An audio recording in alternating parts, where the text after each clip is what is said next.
Geography की दुनिया में सबसे इंटरेस्टिंग और कॉमन टर्म है अर्थक्वेक। जी हाँ, चाहे आपने कभी ज्योग्राफी पढ़ी हो या ना पढ़ी हो, लेकिन अर्थक्वेक का नाम तो जरूर सुना होगा। लेकिन क्या आपके दिमाग में ये कभी सवाल आया कि ये अर्थक्वेक्स आखिर आते क्यों हैं? कौन से वो फैक्टर्स हैं जो अर्थक्वेक्स के लिए रिस्पॉन्सिबल हैं? या फिर क्या इन्हें टाइमली रोका जा सकता है? आज के इस वीडियो में हम अर्थक्वेक्स से रिलेटेड इन्हीं सवालों के जवाब ढूंढने वाले हैं, और वो भी एनिमेशंस के थ्रू। आपको बता दें कि सुनामी और अर्थक्वेक्स एक दूसरे से रिलेटेड हैं, और इसीलिए इस वीडियो में हम एनिमेशन के थ्रू अर्थक्वेक्स के साथ साथ सुनामी को भी समझने की कोशिश करेंगे। लेकिन हमें अर्थक्वेक और सुनामी को समझने से पहले टेक्टोनिक थ्योरी को समझना होगा। ये बहुत इंपॉर्टेंट है। टेक्टोनिक थ्योरी के अनुसार अर्थ का लिथोस्फीयर बड़ी बड़ी रॉक्स स्लैब से बनी हुई है, जिसे हम लोग टेक्टोनिक प्लेट्स कहते हैं। और इनका स्ट्रक्चर ऐसा होता है कि ये आपस में एक दूसरे से पजल्स की तरह फिट हो जाते हैं, जैसे जिक्सॉ पजल्स हम लोग खेलते हैं। यहाँ ध्यान देने वाली बात यह है कि ये टेक्टोनिक प्लेट्स हमेशा मोशन में होते हैं, और ये जहाँ एक दूसरे से मिलते हैं उन्हें हम लोग बाउंड्री कहते हैं।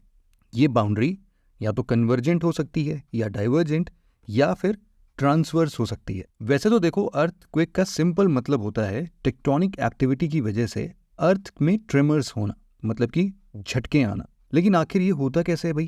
कौन से वो पॉइंट्स है जहां वो ओरिजिनेट होते हैं, और इनके अर्थ सरफेस पर क्या इम्पैक्ट्स पड़ते हैं? आइए समझते हैं इस चीज को भी। Causes of earthquake. वैसे तो देखो, अर्थक्वेक के पीछे ना बहुत सारे रीजन हो सकते हैं, जिसमें कि कुछ तो मैनमेड रीजंस होते हैं, जैसे कि हम लोग बहुत बड़े बड़े लार्ज डैम्स कंस्ट्रक्ट करते हैं, हम लोग माइनिंग के लिए बहुत डीप में जाके माइन करते हैं। ये सारी चीजें ना अर्थक्वेक के लिए रिस्पॉन्सिबल है। लेकिन मेजर अर्थक्वेक के पीछे मेनली प्लेट टेक्टोनिक्स और फॉल्ट जोन्स का रोल रहता है। अब इन्हें हम एक एक करके देख लेते हैं। जैसे कि हमने पहले भी देखा कि अर्थ के अंदर की टेक्टोनिक प्लेट्स हमेशा मोशन में रहती है।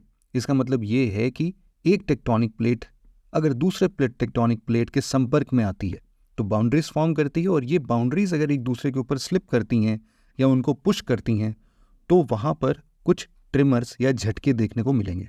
अब ये बहुत स्लो होता है, लेकिन इसी स्लिपिंग या पुशिंग की वजह से हम लोग देखते हैं कि कन्वर्जेंट बाउंड्रीज जहां पर भी पाई जाती है वहां पर पावरफुल अर्थक्वेक्स आते हैं। एग्जाम्पल के तौर पर आप अपने हिमालय को ही देख लीजिए।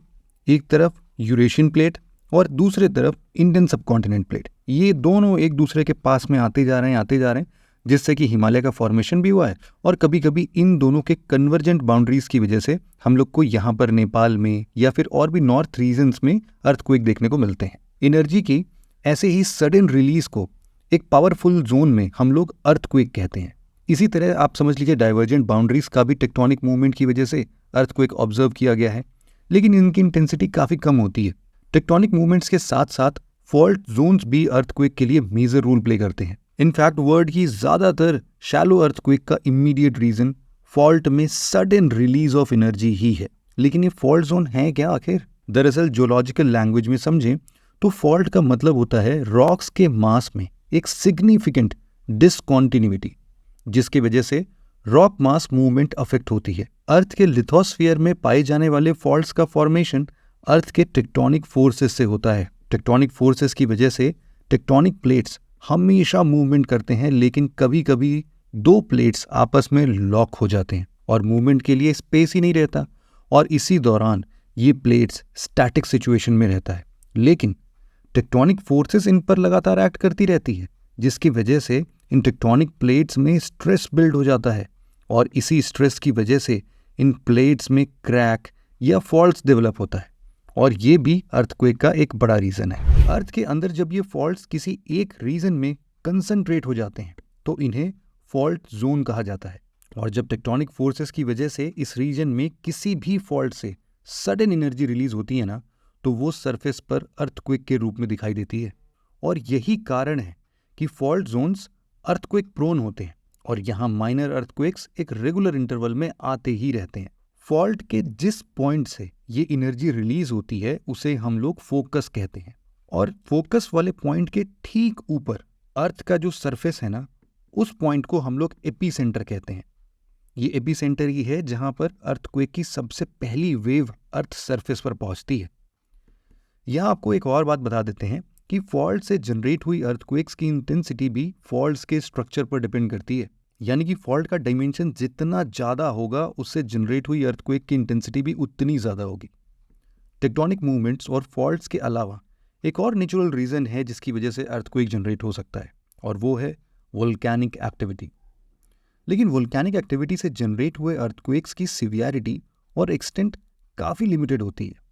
अर्थक्वेक के बाद आइए समझते हैं सुनामी के फॉर्मेशन को। सुनामी दरअसल ओशन वेव्स होते हैं जिनकी वेवलेंथ काफ़ी ज़्यादा होती है और इनका फॉर्मेशन ओशन फ्लोर पर अर्थक्वेक के कारण होता है। नॉर्मल ओशन वेव्स और सुनामी वेव्स में डिफरेंस की बात करें तो जहां वेव्स केवल ओशनिक सरफेस पर ट्रैवल करती है, सुनामी वेव्स ओशन में पूरे वाटर कॉलम्स की तरह ट्रैवल करती है। और यही रीज़न है कि सी कोस्ट तक आते आते ये वेव्स काफ़ी डेंजरस और काफ़ी ऊंची हो जाती हैं। ज़्यादातर सुनामी कन्वर्जेंट बाउंड्री में जनरेट हुए अर्थक्वेक्स के कारण फॉर्म होती है। ग्लोबल हिस्टोरिकल सुनामी डेटाबेस की माने तो 20th सेंचुरी में 80% सुनामी केवल अर्थक्वेक से जनरेट हुई है।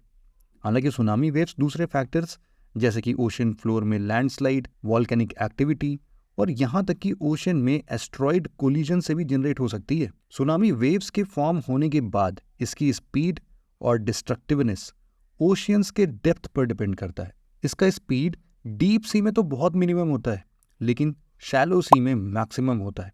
और यही कारण है कि डीप सी में शिप्स को सुनामी वेव्स का पता तक नहीं चलता, लेकिन वही सुनामी अगर कोस्ट पर आ जाती है तो भयानक डिस्ट्रक्शन या फिर तांडव करते हैं ये लोग। फिर साइंटिस्ट अभी तक ऐसी कोई टेक्नोलॉजी इन्वेंट नहीं कर पाए हैं जिससे कि सुनामी का एग्जैक्ट फॉरकास्ट किया जा सके, लेकिन सुनामी अर्ली वार्निंग सिस्टम के हेल्प से उन अर्थक्वेक्स को मार्क किया जा सकता है जिसकी वजह से सुनामी आ सकती है। इन्हीं अर्ली वार्निंग सिस्टम्स को इंडियन ओशन में एक्सटेंसिवली डिप्लॉय किया गया है और साथ ही यहाँ के सी लेवल और वेव्स को कॉन्टिन्यूसली मॉनिटर भी किया जाता है, जिससे कि कभी भी सुनामी आने की संभावना है तो तुरंत कोस्टल एरियाज को अलर्ट कर दिया जाए। तो दोस्तों, इस वीडियो में इतना ही था। मिलते हैं आपसे एक और वीडियो के साथ, लेकिन तब तक के लिए जय हिंद।